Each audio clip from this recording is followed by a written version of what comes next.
Health care ಉಚಿತ ತಪಾಸಣೆಯ ನೆಪದಲ್ಲಿ ಮನೆಗೆ ನುಗ್ಗಿದ ಇಬ್ಬರು ಅಪರಿಚಿತ ವ್ಯಕ್ತಿಗಳು ಮಕ್ಕಳಿಲ್ಲದ ದಂಪತಿಗೆ ದುಬಾರಿ ಔಷಧಿ ನೀಡುವುದಾಗಿ ನಂಬಿಸಿ ಒಟ್ಟು 40,000 ರೂಪಾಯಿ ನಗದು ಹಣ ವಂಚಿಸಿರುವ ಘಟನೆ ಕಾರವಾರ ತಾಲೂಕು ಸದಾಶಿವಗಡ ದೇಸಾಯಿವಾಡ ಪ್ರದೇಶದಲ್ಲಿ ನಡೆದಿದೆ.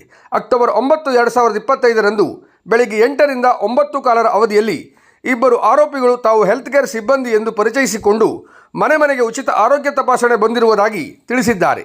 ಈ ಮೂಲಕ ಮನೆಯವರ ವಿಳಾಸವನ್ನು ಖಚಿತಪಡಿಸಿಕೊಂಡು ಸದಾಶಿವಗಡ ದೇಸಾಯಿವಾಡದಲ್ಲಿರುವ ಅವರ ಮನೆಗೆ ಆಗಮಿಸಿದ್ದಾರೆ. ಮಕ್ಕಳಾಗದ ಸಮಸ್ಯೆಯ ಬಗ್ಗೆ ಮಾತನಾಡಿದ ಆರೋಪಿಗಳು ಅದಕ್ಕೆ ಸಂಬಂಧಿಸಿದ ಮೆಡಿಕೇಷನ್ ಬರೆದುಕೊಡುವುದಾಗಿ ಹೇಳಿದ್ದಾರೆ. ಈ ಔಷಧಿಗಳು ತುಂಬ ದುಬಾರಿಯಾಗಿದ್ದು ಈಗ ಖರ್ಚು ಮಾಡಿದ ಹಣ ನಂತರದಲ್ಲಿ ಸಂಪೂರ್ಣವಾಗಿ ರೀಫಂಡ್ ಆಗುತ್ತದೆ ಎಂದು ಆ ದಂಪತಿಗಳನ್ನು ನಂಬಿಸಲಾಗಿದೆ. ಅವರ ಮಾತನ್ನು ನಂಬಿದ ದಂಪತಿಗಳು ಆರೋಪಿಗಳಿಗೆ ನಗದು 40,000 ರೂಪಾಯಿ ನೀಡಿದ್ದಾರೆ. ಹಣ ಪಡೆದ ನಂತರ ವಂಚಕರು ಯಾವುದೋ ಗುಳಿಗೆ ಮತ್ತು ದ್ರವದ ಮಿಶ್ರಣವನ್ನು ದಂಪತಿಗಳಿಗೆ ನೀಡಿ ಅಲ್ಲಿಂದ ಪರಾರಿಯಾಗಿದ್ದಾರೆ. ತಮ್ಮನ್ನು ವಂಚಿಸಲಾಗಿದೆ ಎಂದು ಅರಿತು ಆರೋಪಿಗಳ ವಿರುದ್ಧ ಕಾನೂನು ಕ್ರಮ ಕೈಗೊಳ್ಳುವಂತೆ ಕೋರಿ ಚಿತ್ತಾಕುಲ ಪೊಲೀಸ್ ಠಾಣೆಯಲ್ಲಿ ದೂರು ನೀಡಲಾಗಿದೆ. ಈ ಬಗ್ಗೆ ಪೊಲೀಸರು ಪ್ರಕರಣ ದಾಖಲಿಸಿಕೊಂಡು ತನಿಖೆ ಆರಂಭಿಸಿದ್ದು ಆರೋಪಿಗಳ ಪತ್ತೆಗಾಗಿ ಶೋಧ ನಡೆಸುತ್ತಿದ್ದಾರೆ.